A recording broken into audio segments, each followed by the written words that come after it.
Homelander के suit पर जलेगा निशान, जेनवी की तरह एक ऐसी मिस्टीरियस सिरिंज जो कि हमको बार बार दिखती है, सोल्जर बॉय का बर्फीला जेल। और सबसे ज्यादा शॉकिंग बात यह है कि आखिरकार ये होमलैंडर किसको पीट रहा है, कहीं कोई कहानी का मेन कैरेक्टर तो नहीं। और भी ऐसी 12 डिटेल्स के बारे में डिस्कस करने वाले हैं इस वीडियो में। चलो सबसे पहले बात करते हैं इसके टीजर के बैकग्राउंड म्यूजिक के बारे में।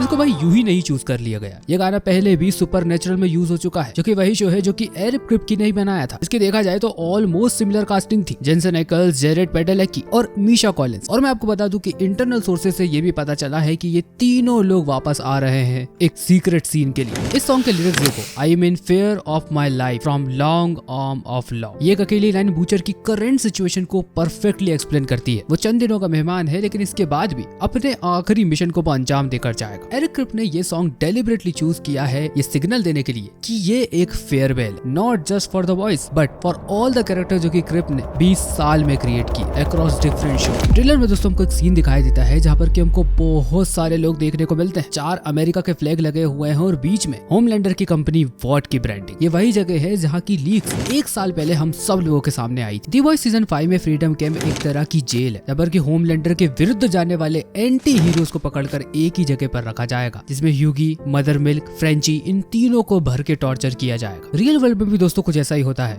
अथॉरिटीज ऐसे रेजिमीज बनाती है पॉजिटिव नाम से, जैसे कि चाइना का री एजुकेशन कैंप, नॉर्थ कोरिया का लेबर ट्रेनिंग सेंटर्स। सेम इसी तरीके से फ्रीडम कैंप इसका नाम जरूर रखा गया है, लेकिन अंदर का काला सच बहुत ही भयानक है। ट्रेलर में दोस्तों हमको एक क्विक शॉट भी दिखता है जहाँ पर कि आप थोड़ा बैकग्राउंड में नोटिस करोगे तो आपको अमेरिका के फ्लैग्स दिखाई देंगे, लेकिन इसका थोड़ा बहुत भी अगर लॉजिक आप ढूंढते हो तो आपको ये पता चलेगा होमलैंडर ने अमेरिका को अपने हिसाब से रीशेप कर लिया है। थोड़ा बहुत आप ध्यान से देखोगे तो आपको वॉर प्रेजेंस कैंप लिबर्टी लिखा हुआ दिखाई देगा। लिबर्टी नाम से आपको कुछ याद आ रहा है? स्टॉर्म फ्रंट, जिसको कि होमलैंडर के खुद के बेटे ने मार दिया था। और लिबर्टी वो नाम है जो कि स्टॉर्म फ्रंट पहले यूज किया करती थी। और जिस तरीके का भाई ये नाम का फ्रीडम कैंप लगाकर रखा हुआ है, मुझे तो भाई ये नाजी आइडियोलॉजी ही लगती है। एरिक क्रिप्के ने अपने इंटरव्यूज में कहा है कि द बॉयज और JNV same cinematic universe share करती है, तो आने वाले समय में ऐसा भी हो सकता है कि हम मैरी, जॉर्डन, केट किसी को भी देख सकते हैं। अब बात करते हैं दोस्तों बुचर की कंडीशन के बारे में। सीजन 4 के एंड में वो बहुत मुश्किल से जिंदा बचा था टेम्प वी के साइड इफेक्ट से। ट्रेलर में दोस्तों हम ऐसे कई क्लूज देख सकते हैं जहाँ पर कि हमको सीधी ये बात पता चलती है कि अब वो मौत के करीब जाता जा रहा। बुचर का स्किन टोन आपको हल्का सा ग्रे दिखाई देगा। ये साइन है कि उसकी बॉडी धीरे धीरे कर खत्म होती जा रही है। उसकी आंखों में लाल कलर की नसें दिखने लगी है। और मैं आपको बता दूं कि ये ट्रॉमा से नहीं बल्कि वो मेडिकली अनफिट लग रहा है। अब उसके मूवमेंट भाई पहले की तरह फुर्तीले नहीं रहे, वो नॉर्मली एग्रेसिव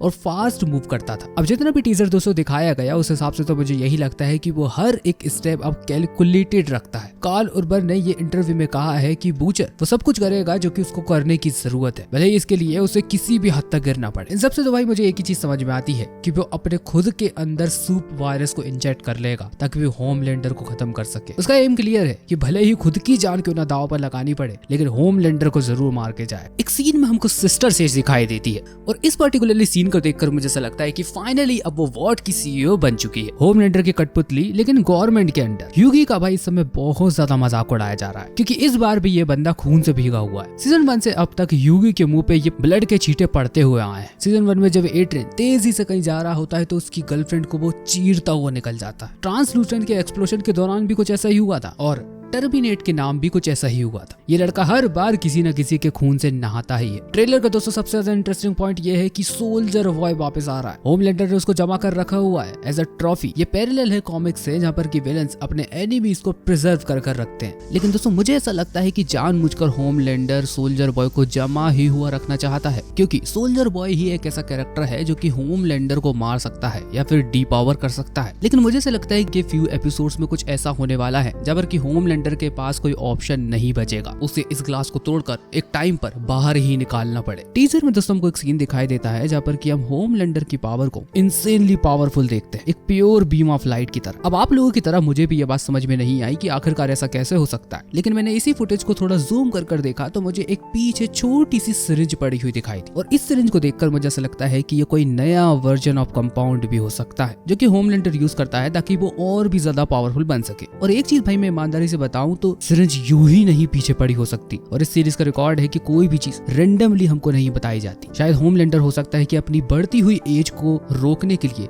एक परमानेंट V1 का डोज ले रहा हो, या फिर एक एक्स्ट्रा डोज ले रहा हो V1 का, जैसे कि सीजन 1 में ए ट्रेन का एडिक्शन था V। ये एक टेम्पररी पावर देती है, लेकिन इसके बहुत ही डेंजरस साइड इफेक्ट होते हैं। ऐसा भी तो हो सकता है कि होमलैंडर ने ये सोचा हो कि इस दुनिया में मुझे कोई चीज नहीं मार सकती, तो फिर ये एक्स्ट्रा डोज कैसे मारे। और अगर ये सिरिंज बूचर के हाथ लग गई तो यकीन मानना भाई बहुत बड़ा युद्ध हो सकता है होमलैंडर वर्सेस बूचर के बीच। इस होमलैंडर की सूट को शायद दोस्तों आपने ध्यान से नहीं देखा, इस पर एक बहुत बड़ा डैमेज हम देख सकते हैं। और इन सब में सबसे ज्यादा इंटरेस्टिंग बात यह है कि ये मार्क्स पैटर्न में हमको दिखाई देते हैं, और इन मार्क्स को आप थोड़ा भी ध्यान से देखोगे तो आपको पता चलेगा कि ये मार्क्स इंटरनल है। मतलब होमलैंडर के अंदर उसकी ही पावर्स भारी पड़ रही है, वो अपनी ही पावर को संभाल नहीं पा रहा है। एक पॉसिबिलिटी ये हो सकती है कि V1 इंजेक्ट करने के बाद उसकी बॉडी धीरे धीरे कर म्यूटेट हो रही है, उसकी हीट विजन्स और फ्लाइंग पावर धीरे धीरे कर एम्पलीफाई होती जा रही है, लेकिन उस पर उसका कोई भी कंट्रोल नहीं है। पूरे ट्रेलर में हमको सारी चीजें समझ में आती हैं, लेकिन अभी भी ये समझ में नहीं आता कि आखिरकार होमलैंडर किसको मार रहा है। अभी सबसे ज्यादा चांसेस इसी बात के लग रहे हैं कि वो रेन को ही मार रहा, क्योंकि आपने एक चीज देखी होगी कि होमलैंडर बार बार हेजिटेट कर रहा है हर एक पंच मारने से पहले। दूसरा विक्टिम हो सकता है ए ट्रेन, क्योंकि ए ट्रेन बहुत से शॉट्स में मिसिंग है। ऐसा भी हो सकता है कि वो पहले के 2 एपिसोड्स में ही निपट जाए। बाकी विक्टिम बूचर भी हो सकता है, सोल्जर बॉय भी हो सकता